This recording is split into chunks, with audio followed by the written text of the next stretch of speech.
All right. Hey, everybody. This is Jeff Martin with Magic City Books. I'm so thrilled to have you here. It's a little bit of a frigid, chilly, icy night here in Tulsa, but wherever you're watching from, I hope you're cozy and warm and ready to talk about books and hear a great event. We're going to be doing a lot of fun stuff over the next weeks and months.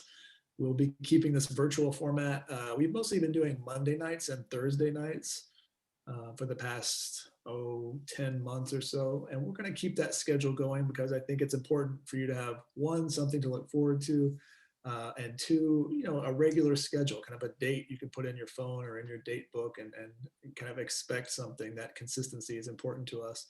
There are some weeks when maybe we have 3 events, but we are definitely going to be committing to that 2 a week for the foreseeable future, and a real big variety of stuff coming. So just check our website, magiccitybooks.com, and you can see what's coming down the road. Really, it's fun to get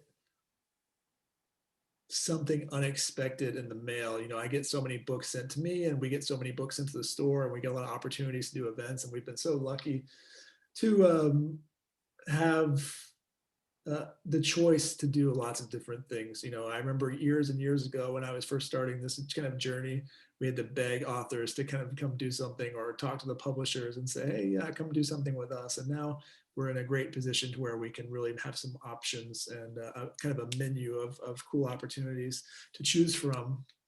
And when you see something that feels so fresh and so new and unlike something you've seen before, it really still gives me that thrill. And when you see a book like Annie and the Wolves, which is the book we're going to be celebrating tonight, this is the first actual event, Annie and the Wolves, by our special guest, Andromeda Romano-Lax. It's a book that it's hard to describe. It's this hybrid of this. Is it historical fiction? Is it revisionist? Is it a Western? It's all these different things. Is it a work of feminist literature? It's all those things. And like most great novels, it adds up to something much greater than the sum of its parts. And it's thrilling in that way. What Andromeda has done stylistically and through her storytelling devices just was like a breath of fresh air, and you're going to have a hell of a good time reading this book. So tonight, as I mentioned, is the first event for Andromeda for this book. So the book has been out, but of course, we'll consider this the official book launch party, and that's such an honor for us to be able to do something like that.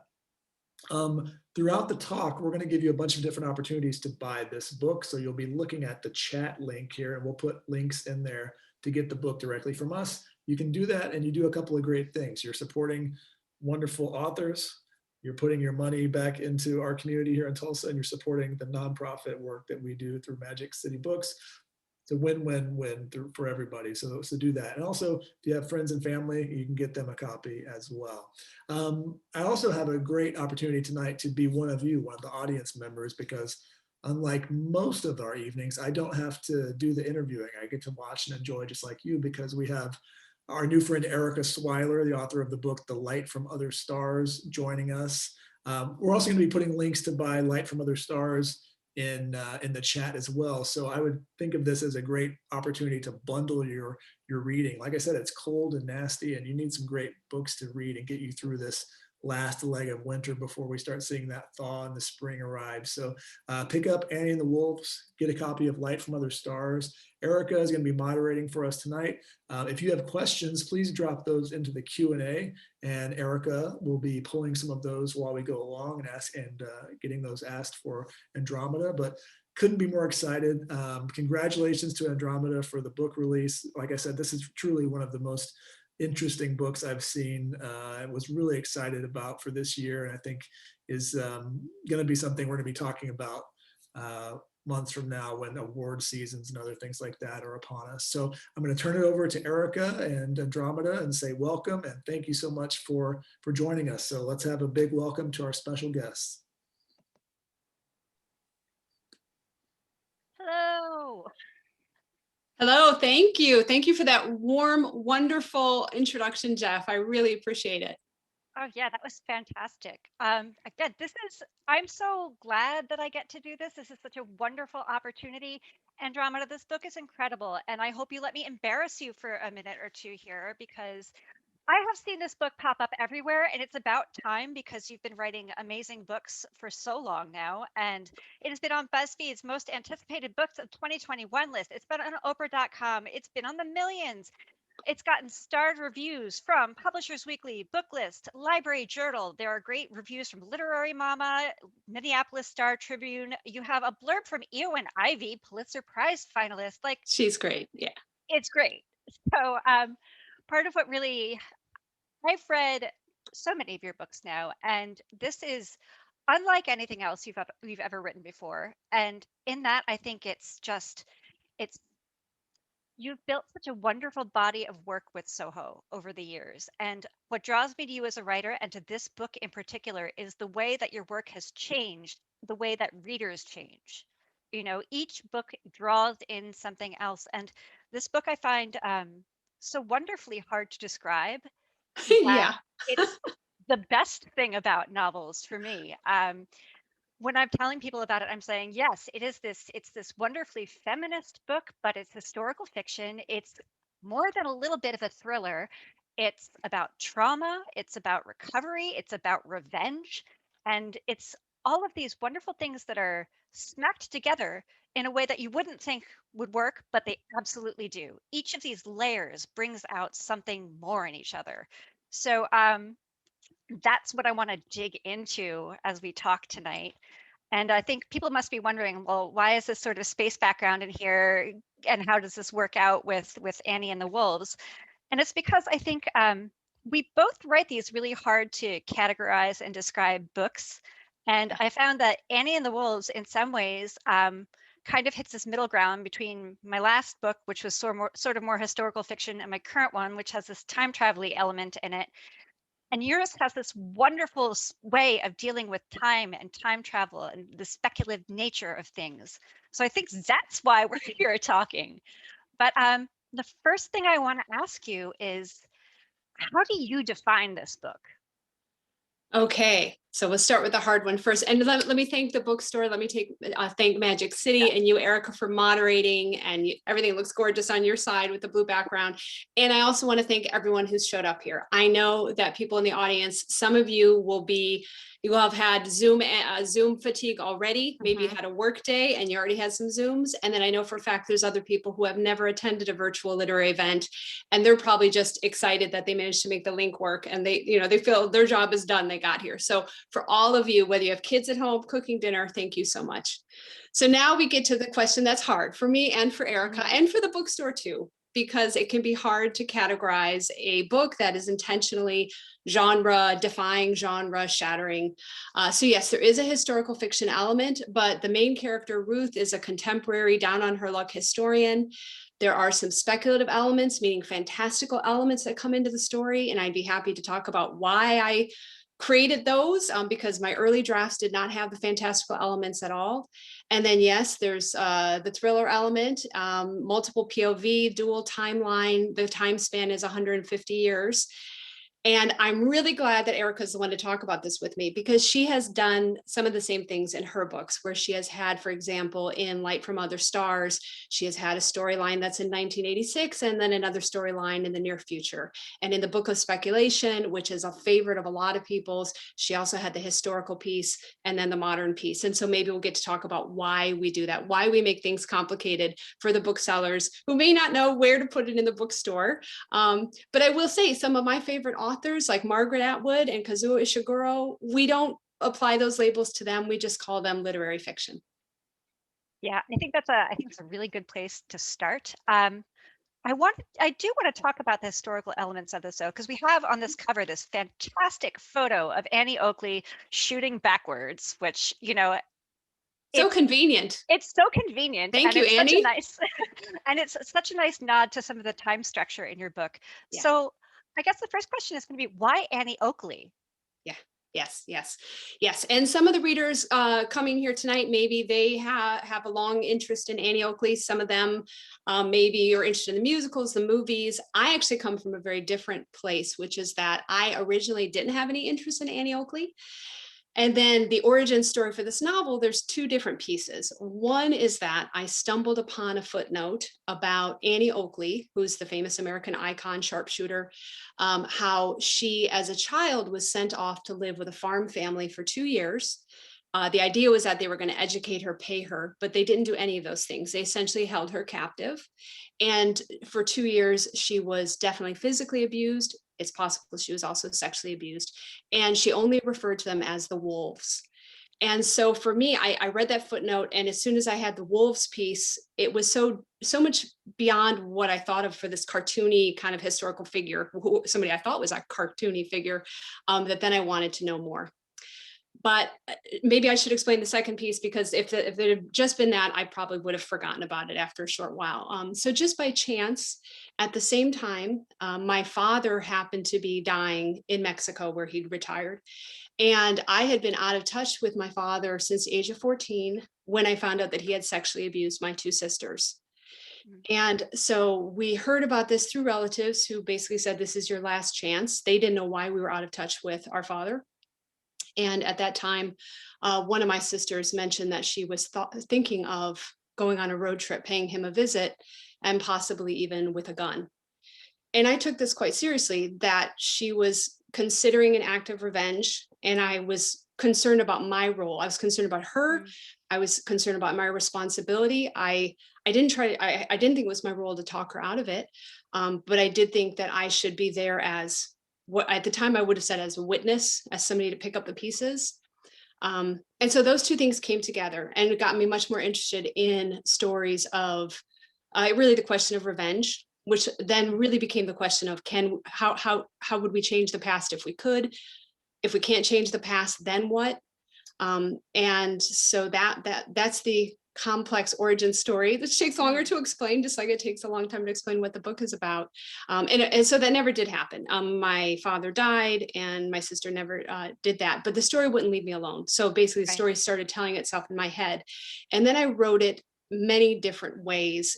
This book took off and on more than 10 years to write. I wrote 2 other books So I hope there's some writers out there who know how long it can take to write a book. I wrote other books in between. I wrote Behave and I wrote Plum Rains, but I had to come back to it. And a lot of things that were happening even culturally then ended up in the United States, ended up influencing the novel. So that's what happened. That's one of the things that happens when a novel has a long gestation. But so that's to answer your question about Annie Oakley. So there may be people out there that come expecting just a straightforward historical novel, and this is not that. It has the historical piece, but it has some other pieces as well. Yeah, I find it so much more, well, Annie Get Your Gun type Annie Oakley is a particular portrayal of a forthright female. And I found your portrayal, though, fabricated to a degree that you would have to for fiction, much more realistic, and just there was a lot more to sink your teeth into in a way that I think the idea of Annie Oakley really benefits from. Um, I'm going to embarrass you again a little bit, because you've been writing some wonderful essays, which I've gotten my hands on lately. And it goes back to the origin of the story for you. And this is from your essay in Brevity, which you had written about your first essays being accepted at 17. You say this thing that is really profound to me anyway. You say, even though I've now written a novel fixated on with memory and complicity, I think there's a place to drop fiction's veil, if only for 1,000 words, to say, this is based on something real. This happened to my family. And I think that kind of reality really comes out through this use of the speculative also, this idea, because you're using the speculative nature of this book to process trauma and in some ways make it very real. And I thought that, and it's quite meta, but it's also got this real grounded nature to it. So I appreciate that with how you do it. We have so in this idea of going backwards to try and undo this wrong in some ways, both with Annie and with Ruth, who is wondering about this trauma that her sister has endured and their relationship, you have a really interesting mechanism of time travel. And we have a question here from Sharon, who is intrigued by your presentation of time travel, the architecture of it, and the use of it in looking at trauma. Can you speak a little bit about your take on time travel and the origins of it in this book? How far should I go? Because I want to leave some things for the reader. I will say that there are rules. There always have to be rules when you have time travel. And to me, within the story, it just felt like this is how it had to be. I did mention that originally when I wrote this novel, in the first iteration was very realist. So there was no time travel or any of that stuff. And the novel didn't work that way. It was actually, although there's an autobiographical basis to the novel in some ways, oddly enough, and I know you understand me when I say this, Erika, it was only when I opened it up and allowed anything in that it actually could feel more emotionally true. So I both had to distance myself from some of the autobiographical material, but then also invite in whatever had to happen to make it work. And so for me, time travel was the actually only way that I could write about things like trauma, what PTSD feels like, what anxiety, panic attacks feel like, memory, unreliable memory. So as far as how the time travel actually works in this novel, I guess I'll just say, for example, there's no machine, and a person can't choose to go anywhere in time.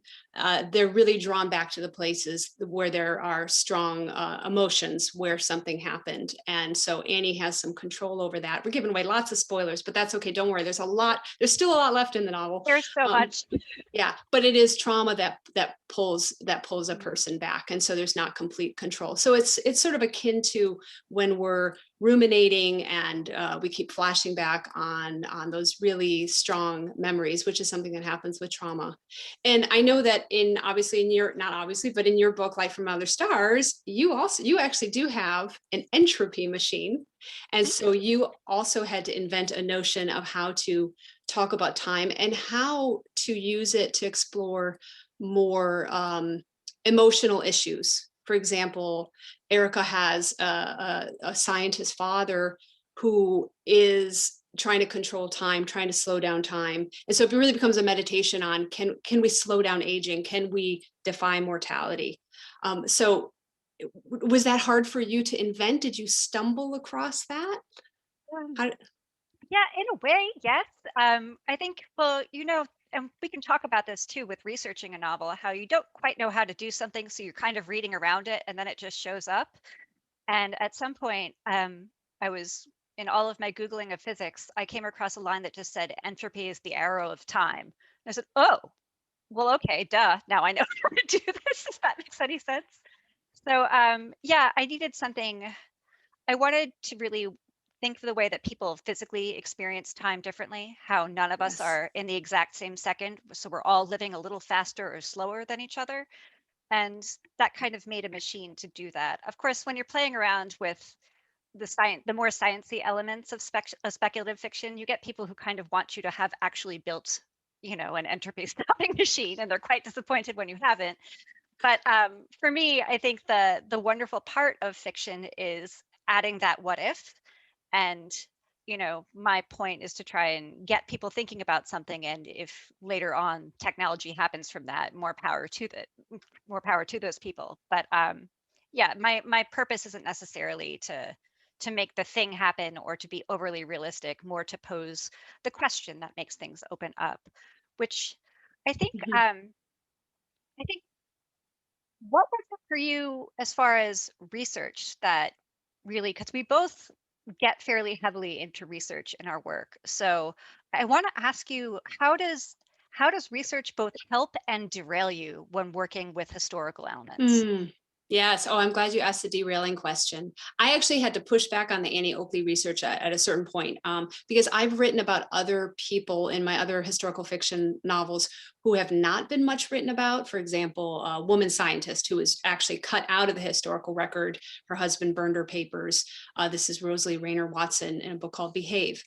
When you write about somebody about whom there is little available, then you get to start inventing. When you have someone like Annie Oakley, where there's actually quite a bit available, I definitely didn't want to write just straight historical fiction. And if somebody wants that, there's already a couple decent biographies. So I would, I wasn't drawn to that. But then there's all these other possible things that you can research. So I was researching everything from the birth of psychoanalysis, which I found fascinating, also happens at the same time, to other elements in Annie Oakley's life that are not as much written about. For example, she was in this horrific train accident that I opened the novel with, and she was involved in a 6 years of lawsuits against William Randolph Hearst, which interested me very much, and also felt a lot like today, with women standing up and saying, I'm not going to take this bullying. I'm going to fight against this. I'm not going to let somebody trash me. And that felt really relevant today. So I was super interested in those parts. But yes, derailing, I had to just put away the Annie Oakley books and files and actually not open them up after I was well into the latest draft. I had to try to forget as much as I could and then allow myself to create, if that makes sense. Otherwise, you could just keep Googling forever. But you and I also know there's serendipity. There's also the times where, let's be honest here, there's also the other times when you're looking into a certain time period and you say, okay, this is happening in this month in this place, and you're Googling and you find something fantastic, then you can't resist putting it into the novel. So Right.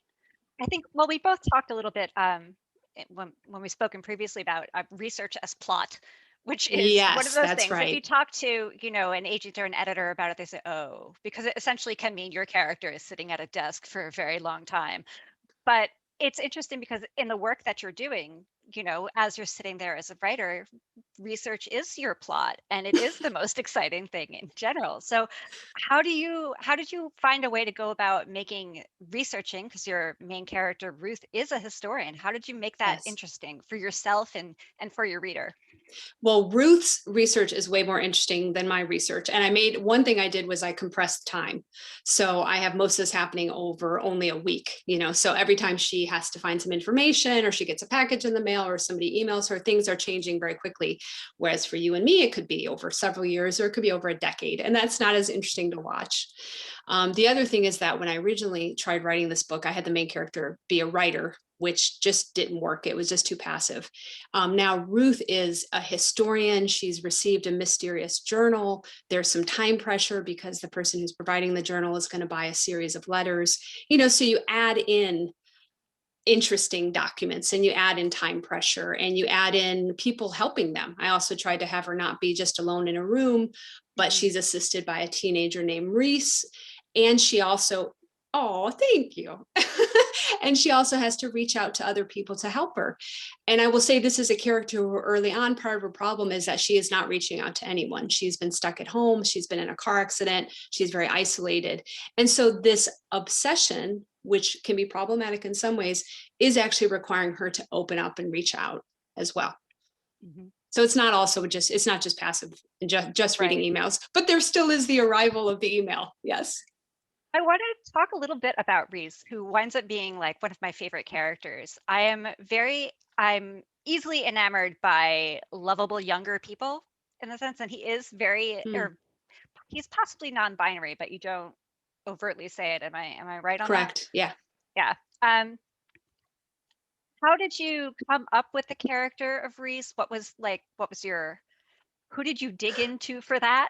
Well, he's Erika, just incredibly likable to me anyway.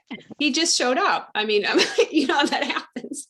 My historian was trying to go give a talk, and here's this teenager who showed up and started talking with her.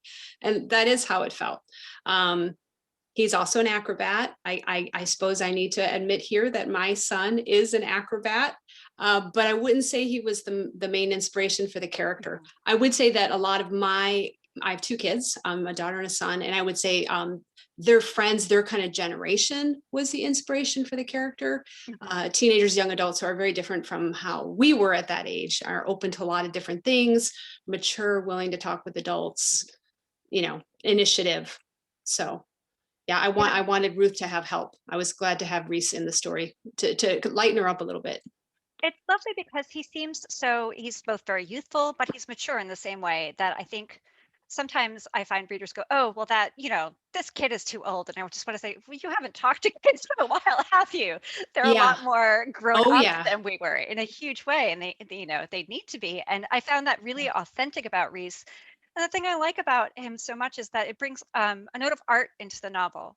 that Mm. feels really wonderful, because there is such a fusion of history and art through it, which I think is often when we settle into literary fiction, you get into this one mode, like this is only about history, or this is only about art, this is only about science. And I feel like, I'm laughing because the audience has to understand that when it comes to Erika's books, she has all of it. She has the science and the art and the history. I Yeah. guess that's what speaks to me so much about this, is that it's this fusion that feels very, very real, because you never encounter just one of these things in real life. So was like adding that element a conscious thing for you, or just No, not at all. things? Not at all conscious. No, just allowing each character to have their own journey, to have their own problems, sometimes traumas, their own interests, their own dreams for the future. And that brings more into the story. It's excellent. It's so well done. So I guess I'm going to ask you about the 10 years to write this book, because Okay. I have also taken 10 years to write this book. So I feel like I know a little bit of what's gone. And I get very excited when someone says it's taken a long time, because then I know that the thought and the heart went in it. So Mm. what made that process, that way for you? Yeah. So the first time, as I started to mention, I was framing it too autobiographically, definitely. Mhm. And now I'll also speak to some of the writers in the audience, some of the mistakes I made. I had a character who was a writer, which is really hard to pull off. I had a road trip. Road trips can get very boring. A long road trip. I know we love them in movies, but movies are only 2 hours long, Yep. and books take 10 hours to read. So other things like that. And I was still struggling with having two different storylines as well. But so then I put the book aside, and I really never thought I would come back to it at all, Mm. and then moved on to these other books. And one day that was very, very strange to me, right before I set it aside for a long time, I think in a final burst of frustration, I wrote several other new kind of starts, like many different 2-3 page openings, and evidently stored them away. I don't remember this, Erika, because there clearly was a whole bunch of amnesia going on. And then so when I had finished Plum Rains, it must have been, then I was opening up my files. And so what I do, talking to the writers again out there, what I do is I will often have many different kind of starts and little notes to ideas in a file. And I don't put them in their own folders, because that would be too permanent. So it'll just be, new projects, and like they're not real yet. And so as I was beginning to decide what my next novel would be, I open up one of these files and start reading about Ruth showing up at the high school, meeting Reese. And I had no idea what this was. I really couldn't remember. That part that I was reading didn't have Annie Oakley in it, and I had no memory of having written it at all. Yeah, it could have been something emailed to me, except that I could see what it was all next to in the file, and it had this character Ruth, so I knew the name. But so I got to the end of that little start that I had left for myself. It was almost like if I had left a little bag of seeds somewhere in the cellar, and then one of them had sprouted on its own and was still alive 7 years later or something like that. So what really got me going at that point was curiosity. Before, when I had left it, it had just become this albatross, this thing I could not make work, that also had a lot of sadness connected to it because the autobiographical elements. And when I picked it up again, it was just curiosity and like, what the heck? No one's expecting this. Maybe it'll never be published, and I can just play again. And so it was wonderful. And then I still had some times after that when I thought maybe I was going to give up on it, but never quite as much as that. So there's the big. So it was the big set aside, the big pick it up again. Has that been your process, or is it just evenly spread out over time? It depends. Each book is seeming to write differently. My first book took about 10 years, because I had no idea what I was doing. And I knew I had my historical fiction timeline sort of all came to me at once, but I knew that wasn't the entire story. So figuring out how that connected to a contemporary storyline and what I was trying to say took a really long time. And I took breaks for a while to learn how to write short fiction, or try to learn how to write short fiction, which helps with plot, I think, a Mhm. lot in a way I hadn't thought about before. So that just, it was a process that way. Light from Other Stars took me 5 years, but if I Oh, am getting honest, quick. yeah, getting quick now. But if I'm honest with myself, it's something I'd been thinking about for Ah, 15. Okay, that's a So really good point too. Yes, the you have, compost works that way. I feel like you get these little itches of ideas, and you're like, that's something, I'll get back to it. I don't know when, and then all of a sudden, there it is, and I guess I have to focus on that now. I would say for me, that's what happened with Plum Rains, where I had this initial idea. I knew I was going to have a robot. This is my last novel. I knew I was going to have a robot and I was going to have an elderly Japanese woman. Who the heck knows why, right? But I knew that that was the story. And then I thought, okay, but I'm not sure where this is going to take place. And I know there has to be another storyline. There's the missing Mhm. second storyline. And I didn't know where it was, but I knew that it was going to resonate with some other story. And I needed a definite location. And even Right. knowing that she was Japanese didn't give me the whole answer. And so I absolutely knew looking ahead, our family was planning on selling a house in Alaska and traveling. And we picked Southeast Asia. And so I was in a sense, first I had to wait several years, but location shopping, location and culture Mhm. shopping, saying, where does this story make sense? And then we happened to settle in to a very small indigenous village in the mountains of Taiwan that had been part of the Japanese Empire. And all of a sudden it made the whole story make Right. sense. So you can have these little, in that case, I had done, I don't know, maybe I'd written a couple paragraphs, but no real writing on an idea. But you can have a question, you can have a Mhm. theme, you can have just a fragment, and then either a cultural moment has to arrive or you have to go to a setting where you say the setting brings it to life. Mm. I have a quote from you, Erica. Oh no. You said, "My route to understanding is to invent, to construct a problem to be studied from all angles in a way reality does not permit." Yeah. The idea of Um, constructing a problem. yeah. And um I think in some ways you are doing this with Annie and the Wolves. I I will Oh, you're get to it. throwing it back. I am. I'm gonna throw it back. But yeah, so I don't, when I try and sit down and write my personal experience honestly, it's always, I can never seem to get out of my own way. I'm very Mhm. conscious of my own, of something being just my view. And that never feels like a complete story to me. It doesn't feel, for me, it's not honesty in the way that I want to see it. And I think when you're working with history in particular, you have to be very cognizant that there is no one truth. Oh, There are a yes. million and a half different truths, and things are very complicated. And I kind of look at story that way. So, if I want to find an honest answer to something that's bothering me, I have to fictionalize it, to take it apart, study it from everybody who's in it. And that's kind of how a book happens for me. And I think that might be why we both have written these books that have these dual timelines, because there is this central problem in Annie and the Wolves of predation. Mhm. There's a real central problem there. But you've taken these different timelines and these different characters to really pull it apart from all these angles. Was that, did you find you needed two timelines to do that? Did the timelines come first? Like, I how needed did two you get there? timelines and I needed a lot of different POVs, points of view, as you've stated. It's interesting. So I know you've written essays. I've written a nonfiction travel narrative. I've written some essays. I've attempted other forms of memoir. Fiction does come more naturally to me. Like you were saying, I feel like I can be more honest and more investigative and more curious and all those things in fiction. And again, because you explained with the POVs, I can put all these different people in the story and see how they see it.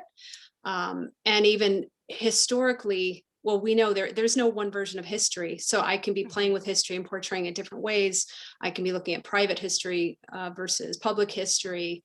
So I can just come at it from many more directions rather than try to sort of to prematurely siphon it down to my one view, my one thing I'm trying to say.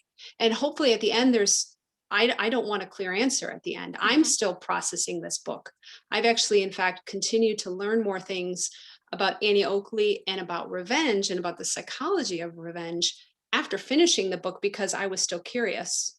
So I'm not completely done with the ideas either. And I hope that that's how it is for the reader. Mm. I'm going to throw out one example of this. When I was, for most of the time that I was writing this book, if you had asked me, have you ever thought of trying to get revenge against someone? Have you ever really had a definite revenge scenario in your mind? I would have said no. And I remember, yeah, That's how well we know ourselves, You're right? a better person than I am. Oh, okay. I don't suppose, do you want to share anything or just Oh, you? no, no, no, no, No, no details, no no details. details. Okay. So I want the people who are listening to think about this in their own minds, like what have they thought about in what level of detail? Because I still remember hearing a news item saying that this was nearly universal. And I've since read about this in the psychological literature as well. So when I heard this on the news, they say, oh, almost everybody has these really fleshed out, detailed revenge fantasies. I thought, I don't. Okay, yeah, interesting. I don't. However, I had this whole idea of this woman and stuff going on with her sister and Annie Oakley and all this. And that was the early iteration of the story. And then even all the way through the current version, I still would have said that wasn't about me. And now, again, usually it's sort of bad form to ask a writer how much of this is autobiographical. But with Right. this one book, only with this one book, I'm just coming all out and just saying it like it is. I think I needed to watch my characters move through these scenarios to see what would they do. And I didn't know what they would do, either Annie or Ruth or Caleb. There's other characters as well who have this question. I didn't know what they would do. I didn't know what I would do. And I didn't even know that really I was needing to process that. And clearly I was. No, that makes a lot of sense. I think also people get well, I mean, no matter what, authors are always going to get asked, like, is this you? And it's nice to be able to say yes and no. It feels like this Yes. is very much a yes and no. But And I think it's also, usually, I will say, it's usually mostly no. I mean, but yeah, even if you have, say, let's just give 10%, I mean, yeah. I mean, that's still something. of course it is because you made it up, but also it's not because never, just never would you. But I think I want to talk a little bit about the revenge angle in the sense of female rage, Hmm. because especially, I mean, we're going to talk a little bit about you have a pink cover, and that Hmm. tends to sort people in a certain direction as to what they like to categorize your books. Not And that the so authors choose the covers. So, we but have yes. nothing to do with covers, but it does, like, covers and whatnot make people think certain things about books, and being a female writer makes people think certain things about books. And Yeah. writing about female rage and female revenge feels very, in some cases, both very hip and very in, but also still quite taboo. Like, Hmm. how do you navigate that fine line of, you know, is this a nice thing we should be feeling, or is this a real thing? How does it work for you with navigating those emotions we're often not allowed to indulge in being in these particular bodies? That's a really good question. I will also say, and this is ridiculous, but around 2017, when I was picking this project up again, I actually thought that it could become too dated. I thought, okay, Me Too is going to happen and people aren't going to be angry anymore. So they'll say, why are we reading this? So as it turns out, it's not dated.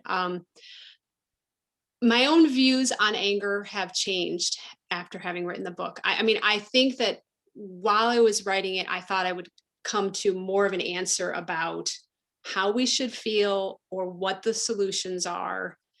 And now I just think we're in a period where for now there are not simple answers, but I think we need to be not in a hurry. I think we actually need to allow ourselves, again, not to channel my character too much. There's a scene at the end, but where anger is discussed. And I think maybe we just need to be angry for a little while.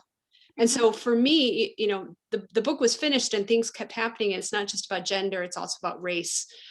Yeah. Things where I think we just need to feel it. I think we need to feel it. And I think we need to look historically and see how things keep repeating themselves. That's another issue right there. I got to tie this back to Magic City books, because Magic City bookstore is in Tulsa, Oklahoma, where the history of Oklahoma is fascinating. Terrible things happened there. There was a race massacre in 1921. There was the book Killers of the Flower Moon was also written about atrocities, murder of Native Americans, in Indigenous people in 1921 to 1926, I think it is. That's a book I would recommend, Killers of the Flower Moon. But so that was a century ago. And if we look at that, I think looking at that helps us actually understand what's going on today. So I've kind of gotten off track with your question, Oh, except that no. I think that there's no answers. And before I would have thought, well, we need answers. And now I'm thinking maybe we don't need answers so much as we actually need a longer period of learning and reflection and conversation And just about it. allowing that kind of anger and that, yeah. I'm about to quote you to you from your book. Okay. Oh, Um, she's got all the sticky notes. Can you yes. hold that up Oh, for them? yes. So when I read a book that I really like, I do a close reading of it, and I wind up putting all these stickies and post-its and underlining things. So this is stickied, and I don't know if you can see that, and underlined. Wow. So yeah. So you have Joe is your character Joe is in conversation with Ruth towards the end of the book.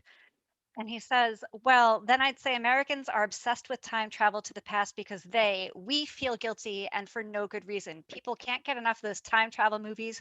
Go back, catch the criminal, go back, stop the murderer. It's a lot easier than going back to stop slavery, the Holocaust. It's a lot easier than going back to stop slavery, the Holocaust, slaughter of some 90 million or so indigenous people, but the impulse comes from the same place. We are a nation awakening slowly to the truth of bad things that have been done and wishing there were more reset buttons. Me personally, I don't believe in reset buttons. So Mm. I think this goes to your saying of like sit with it and Yeah. go forward. So was that something that you came to through writing about this kind of time travel and trauma? Yes. And it really all came together only at the end and only through the characters. And so that's the fun of it. You know, speaking to readers, speaking to writers, that's the fun of it because you don't actually know what you think necessarily. And Mhm. so that you actually process it that way. So I felt like my historian character, Joe, was teaching me, as silly as that sounds. Yeah. But yeah, I think we have to ask the questions and sort of discover through writing. Yeah. It's kind of beautiful, especially at this time when we're trying to figure out how to fix things by going forward. So I feel like this is a Mm. book that deals with that really well and doesn't give so many neat answers. I, I prefer books that complicate problems as opposed to, just saying, well, this is how we fix things. Um, a thing that I also like that involves this time travel mechanism is the physical toll. Oh yeah. So, I mean, as someone who's worked a little bit with time in fiction, I always feel like there have to be consequences for things, and your Yeah. consequences are very real. Do you want to talk about that? Oh, just I'm not sure beyond what you've said. Yeah, there's a physical toll. But it's interesting if I look at my characters. So Ruth the historian, even before there's any time issues, I mean, she's also recovering from a car accident, and Annie Oakley is recovering from a train accident.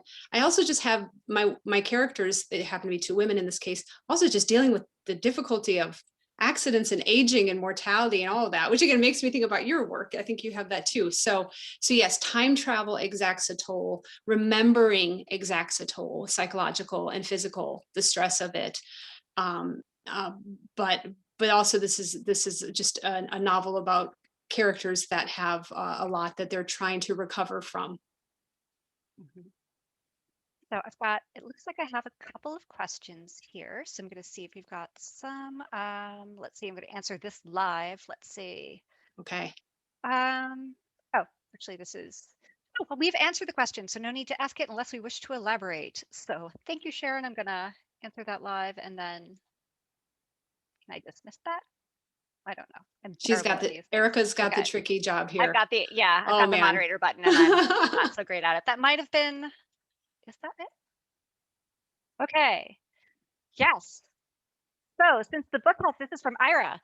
Okay, since the book has Oh, a time Ira. travel element, how does the clock behind you that doesn't seem to change fit the theme? I was almost going to say something that so it just didn't make people anxious. Yeah, the battery in there has corroded. You can think about that metaphorically or however you like. So Oh, yeah, that's great. I yeah. love it. Meanwhile, I have like zero knowledge of time here. So we're stopped and I It's have no idea where we 5:45. We are. have Okay. 15 minutes left. Yeah. Okay. Excellent. So I want to ask you a little bit about your influences with this book, like books that you read that this book would not have happened without. Like who are your major influences for this? Hmm. Well, one that comes to mind because it was a source of comfort was The Blind Assassin by Margaret Atwood. I've mentioned her as someone who mixes together all these different elements.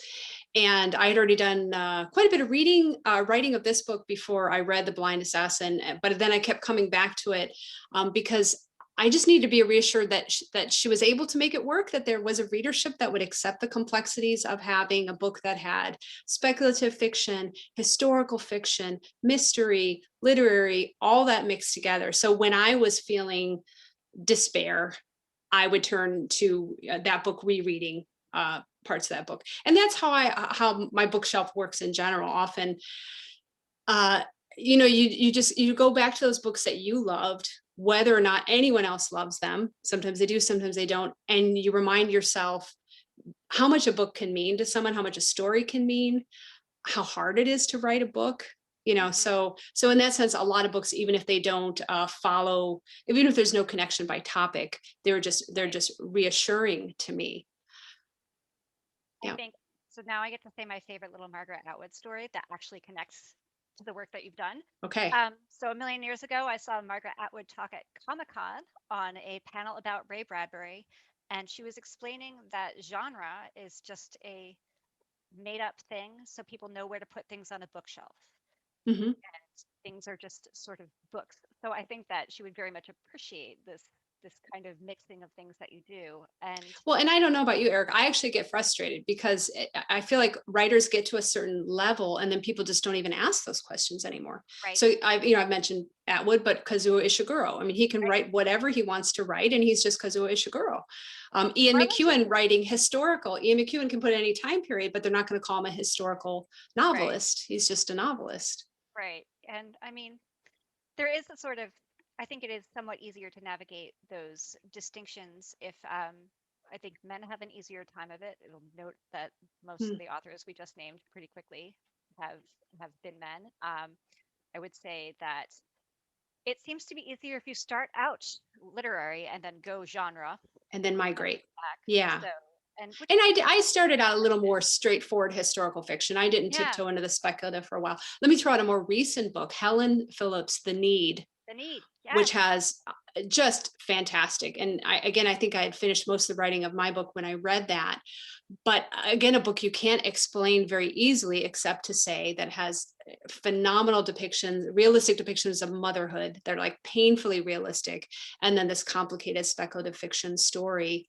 And whenever there's a book that just gets moments like emotions right, I mean, that's what actually gets me really excited. So although there's a speculative fiction part of it, it's actually usually the emotional pieces, whether they're able to get at, what it's really like to be a mother or what it's like to be in any relationship with a parent, with a sibling. There's just those moments where you feel like this writer is being so honest and has given me words for something that I don't have. Like they put it in a story. Now I can sort of turn it around and look at it. And you've done that in your work where there's these emotional moments and relationships that are complicated. And I would say in Light from Other Stars, a sense of melancholy, which works really well with the time element, about the fact that I think we both written about the fact that people want to control time, but we really can't control time, which Time is sad. It just is.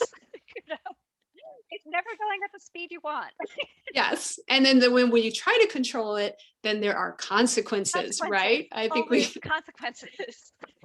yes. Yeah, I think the thing that has to always be there in a book is characters that somehow, despite whatever setting you're putting them in, just they have to read real. And I think that's that's what works so well for Annie and the Wolves in particular. These just feel like real people. And I would be remiss if I did not mention the sibling relationship in your book, because it is so real, and it's not ideal. It's quite a I difficult don't seem to relationship. do ideal. I think that's wonderful. I think fraught sibling relationships need to be out there more in fiction. And do you want to talk a little bit about that sibling relationship? Well, this is between Ruth and her sister Kennedy. Kennedy, yes. Yes, yes. And that's also part of the mystery in the book of what happened to Kennedy. And Ruth although she's fascinated in history and public history and investigating Annie Oakley's past, she finds herself really resistant to understanding what happened to Kennedy. And so that's something she's working through, and something that I can relate to. I hope readers can relate to the notion that there are some like big tragedies that are so far out there, other famous people's lives, that it's easy to pay attention to them, and yet harder to pay attention to something happening in your own family or in your own life. I don't know how many, I in the last couple of years had the experience of my mom dying and then cleaning out the house. I mean, how many of us have done that when someone has died, cleaning out the house? Yep. And finding it really hard to read the journals and the letters. I mean, in some cases, just not wanting to. And yet, if it's history, then it's easy to say, oh, this is an exciting document. You know, I'm solving a mystery. But when it's personal history, it can be hard. You can keep having to put it aside, take it out again before you can cope with it.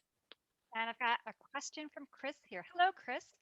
She wants to know, once you found your entree back into Annie and the Wolves, what was your process like for reworking the manuscript? Was it like discovering an old friend or unearthing something new? Yeah, that has to have been a process. It was very much what I'd call a page one rewrite, where I wasn't just revising the manuscript. I had this new little start. I had made this mysterious couple pages that I hadn't remembered writing. And then for the most part, I was just typing completely from scratch. And I might have cut and pasted just a couple little parts from the Annie Oakley timeline, but then those kept changing as well. So it was really mostly entirely rewritten. Okay. And right now, like if I had to even, I don't really remember that first draft really well. I think I do have memory problems sometimes, but I think amnesia, it's a sort of amnesia. It's like when you have give birth to children and then the next day you really can't remember the pain completely. I think it's it can be a healthy mechanism. So I think whenever a writing project has become really difficult, the more you can forget that problematic draft and just really start over and not cut and paste too much, I think it can be helpful. It's that fresh, no expectations to tie it to the previous at all. Yeah. That it And doesn't not have trying be to and that not trying to through line. conserve either. I mean, Right. there's all kinds of famous stories of people like having entire manuscripts burn up and then they have to just start over from what they remember. I feel And like, yeah, is that I've read, Hemingway?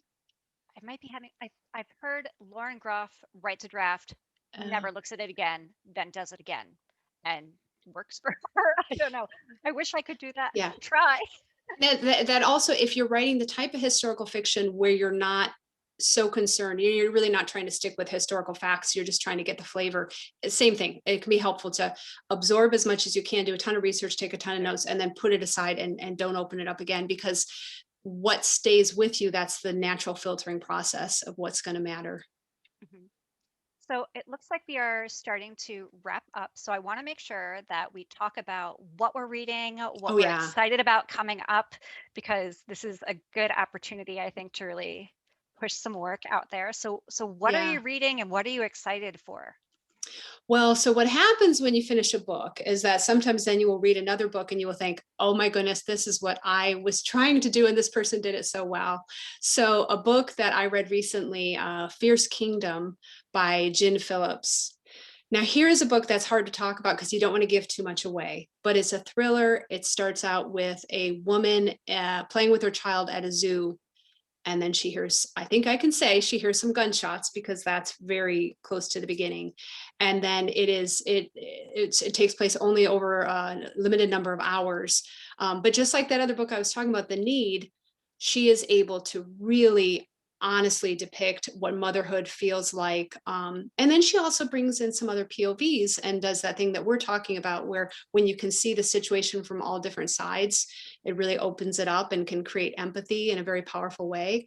So Fierce Kingdom was just something I just loved. I read it just in the last month. And I don't know how you've been with your COVID reading, but I've had to give myself up and down. But I've had to give myself some interventions where I actually have like put away my phone, had my husband hide my phone in a couple cases on the weekend, and pick up a book and really read most of the book in the weekend, like just in bed, tons of coffee. And Fierce Kingdom was one of the three that I had that self-intervention with, so that I wouldn't just keep listening to the news. And it was a fantastic read. So that's one. I have a couple others, but that's one where I just thought she handled some really difficult issues really well. And I can't wait for her next book, which is coming out. May. It's Family Law, and that is Family coming out Law. May. Hold on, I have it written down somewhere because I was going to talk about it. Oh, okay. Yeah. So, well, now I've lost it. I think it's May 4th. I want to say that. Okay, is so coming Family out. Law. So she's Family one of those Law. writers that now I would just read the next book. I don't Yeah. even need to know that much about it. So, and I've how about also read Fierce Kingdom, and her prose is so good it just vanishes, which, like, I think that's a very writerly praise, but I just sort of feel like, oh, I'm just in this right now. And I do think Mhm. there is some overlap without spoiling There anything is some with overlap Annie that, and the yeah, Wolves. I think your thriller elements kind of line up very nicely. So I highly recommend that as yeah. well. One I have been very lucky to get my hands on was, here it is. I did sticky. I am really excited for The Rock Eaters by Brenda Pinato. It is coming Oh. out May 11th, and it is a short story collection that is speculative fiction, a little bit of sci-fi, a little bit, it's just, it tackles all of these issues in a really, really human way of between, just immigration issues, racial issues, mother-daughter issues, just all sorts of really complex human existence through just a gorgeous speculative lens. And I can barely talk about it without swearing, so I will cut myself off. I get so excited, the F-bombs just start flying, and that's probably not great on Facebook Live. But I want everyone to get their hands on that book when they can. That's out May 11th. And I also want to talk about one that's coming out in February. Again, so this February has been a really big month. Mhm. Julia finds The Upstairs House. I was really lucky to see this, I want to say last summer, maybe. And Julia had described it as a postpartum poltergeist story. Mhm. And it is, I've pre-ordered that one already. yes, Yeah.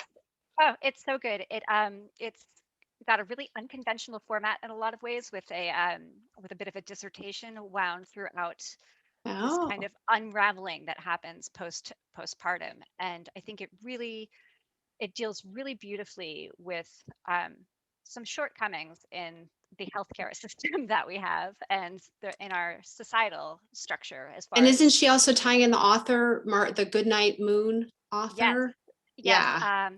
Margaret yes, Wise Brown, I yes, think. Yeah. thank you. I can never remember her name off the top of my head, but yes, so it deals with a very creepy haunting by Margaret Wise Brown And and exactly, her that's lover. one of the ones where all the elements coming in, like, All I the don't know how elements it's come going to in. work. I can't wait. Yeah. It works beautifully, and it is creepy and eerie, but at the same time very, very gripping and grounded, which is rare. So I want to push those two books really hard. So I'm going to take a turn and throw out another book. And again, this isn't brand new, but I know how it is with my book club. We're often looking for things that are not just the hardcovers, but are a couple years old. And this is Michael Christie Greenwood. And Michael Christie is a British Columbia author, so Canadian. I live in Canada now. And Greenwood is a book that has 4 different timelines. There's a near future and then 3 past storylines. Intergenerational, all these different members of the family, secrets, and it's happening. It's all tied together with the forest, with woods, with trees, with maple syrup, with a secret journal. And I know how hard it is to write a story with all those multiple timelines and make it work. And I loved every one of those timelines. And it just gave you this really big feeling that felt connected not only to human history, but also to the ecological part of his setting. So Michael Christie Greenwood was one I was excited about and emailing everyone about. And then I think you're also checking the questions. So I'm going to talk about one that's also not yet out, because both Eric and I, we often get to read advanced reader copies and things like that. And this one gets at the revenge story. So this is a book by an Alaskan writer named Joan Nockels Wilson, and it's called The Book of Timothy. And it's a memoir. Oh, I see. We're almost out of time here. I'll try to be quick. It is a woman who actually goes to Rome to confront the priest who abused her brother.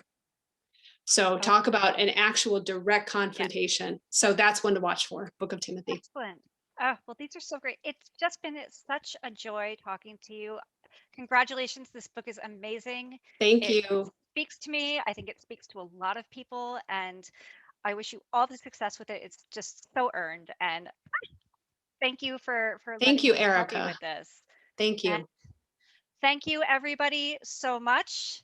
It's been Oh. wonderful. Please, please, please buy Annie and the Wolves if you haven't already. Tell your friends to. It is wonderful, and it's a look at history and self in a way that's I haven't seen done before. So thank you very much.